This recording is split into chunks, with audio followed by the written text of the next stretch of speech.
Bonjour. Les argumentations, qu'elles soient sous forme écrite ou parlée, les argumentations présentent des opinions, puis les expliquent, les défendent, les justifient à l'aide d'arguments. Une proportion importante des opinions qui nous sont présentées sont de l'ordre du pour et du contre, c'est-à-dire qui sont favorables ou défavorables à une idée ou à un sujet. On pourrait dire que ces opinions-là se situent sur une ligne continue, puis à une extrémité, on a la position qui est entièrement favorable à quelque chose, puis à l'autre extrémité, on a la position de ceux qui sont tout à fait contre cette même chose, tout à fait opposés. C'est ce qu'on pourrait appeler des positions radicales, extrêmes si on veut.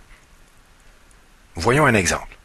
Depuis toujours, les habitants de Terre-Neuve et des îles de la Madeleine vont au printemps chasser le phoque. Puis cette pratique-là, la chasse au phoque, est régulièrement dénoncée par des gens qui ont été troublés, choqués par des images, des bouts de films qu'ils ont vus, puis qui montrent cette chasse-là. Donc, mon sujet, c'est la chasse au phoque. Bien entendu, les gens ne sont pas unanimes. Il existe plusieurs points de vue à ce sujet-là. À une extrémité, je dirais dans le coin rouge, disons que le rouge serait approprié, il y a la position de ceux qui s'opposent à cette chasse-là, puis qui jugent que cette chasse est inhumaine, puis qu'elle devrait être abolie. Puis complètement à l'autre bout, il y a l'opinion contraire, selon laquelle il n'y a pas de quoi en faire un plat, on ne devrait pas s'énerver avec ça. Donc, une position qu'on pourrait qualifier d'entièrement favorable à cette chasse, qui pourrait être comme, par exemple, la chasse au phoque est une activité saisonnière, tout à fait normale, utile, donc laissons donc faire ces chasseurs. Maintenant, un petit rappel pour tous tout de suite, quelle que soit votre conviction personnelle, restons calmes, hein? L'exercice ici ne consiste pas à argumenter, mais simplement à comparer des opinions différentes, à comparer différentes possibilités. Maintenant, bien entendu, il existe aussi d'autres opinions à part être entièrement favorables ou totalement en désaccord. On peut aussi se situer quelque part entre les deux.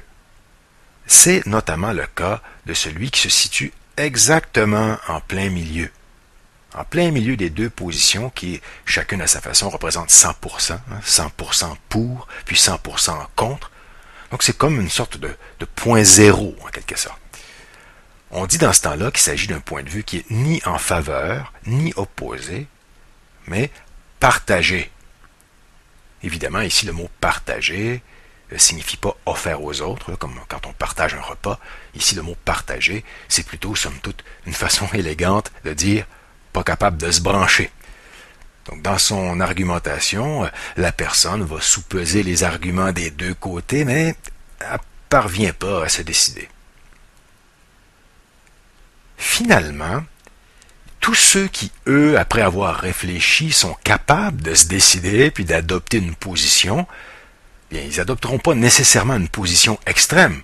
Il est tout à fait possible que, après avoir pris en considération les différents arguments des deux côtés de la médaille, si j'ose dire, quelqu'un aboutisse à une position nuancée.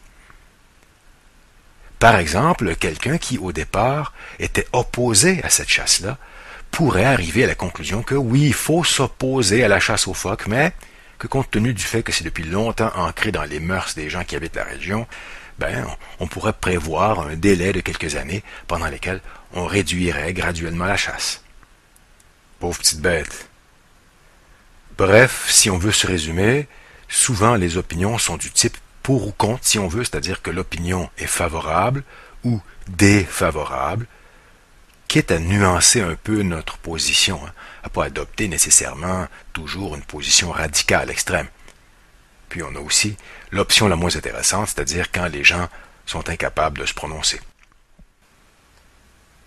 Un dernier point maintenant à propos des différentes sortes d'opinions. Une opinion, une prise de position, c'est un jugement qu'on porte sur une situation, sur un sujet, mais c'est pas toujours un jugement de type pour ou contre.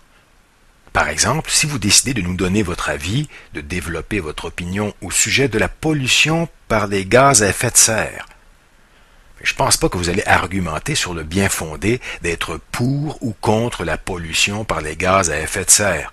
Ça n'aurait pas tellement de sens. En revanche, vous allez peut-être argumenter sur la valeur de certaines solutions qui sont proposées pour réduire cette pollution-là.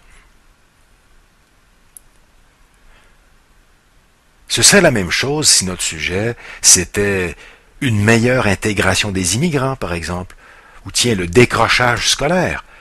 Ça ne servirait pas à grand-chose d'argumenter pour ou contre le décrochage scolaire. Mais on pourrait, par exemple, argumenter pour convaincre les gens de changer certaines façons de faire dans nos écoles. En conclusion, les opinions que nous défendons au moyen d'une argumentation ne représentent pas toujours des prises de position pour ou contre le sujet dont il est question.